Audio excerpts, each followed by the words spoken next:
Assalamualaikum warahmatullahi wabarakatuh. Nah, di video kali ini saya akan menjelaskan tentang teori-teori belajar. Yang pertama, teori Burner, teori Ausubel, teori Gagne, dan teori Vygotsky. Yang pertama, teori Burner. Menurut Burner, dalam proses belajar terdiri dari 3 tahap. Yang pertama, tahap informasi, di mana tahap ini adalah tahap di mana kita memperoleh pengetahuan dan pengalaman baru. Di mana dalam setiap pembelajaran diperoleh setiap informasi yang lama, memperluas dan memperdalam kemungkinan informasi, dan yang lama bertentangan informasi yang baru.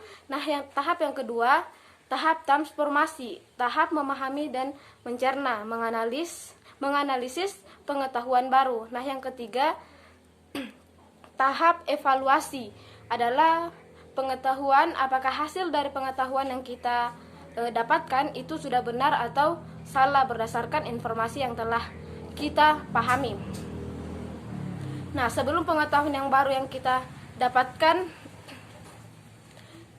yang kedua ada teori Ausubel atau pembelajaran bermakna, dibagi menjadi 2 dimensi. Yang pertama, bagaimana cara informasi atau materi pelajaran disajikan kepada siswa melalui penerimaan dan penemuan.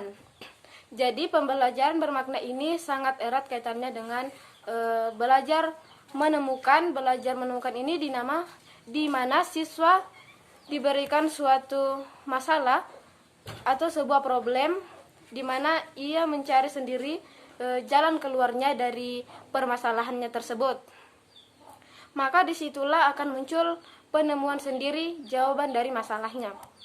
Nah, yang kedua, bagaimana cara siswa mengaitkan antara informasi yang telah ia miliki dengan masalah yang ada sehingga adanya keterkaitan antara kognitif.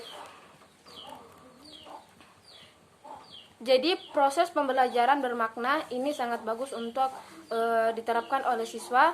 Ada 3 kebaikan atau kelebihan yang dapat oleh pembelajaran bermakna, yaitu informasi dapat dipelajari secara bermakna lebih lama dan dapat diingat.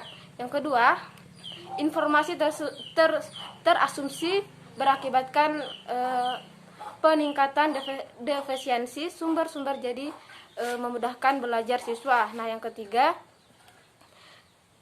informasi yang dilupakan sudah subsumpsi, meninggalkan efek reversible sumber sehingga mempermudah belajar hal-hal yang walaupun sudah terjadi.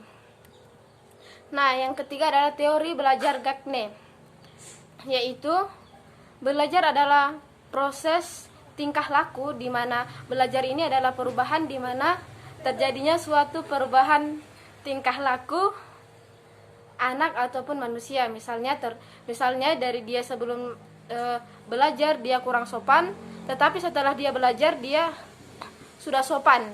Nah, yang keempat, teori belajar Piaget atau Viase adalah teori belajar kognitif.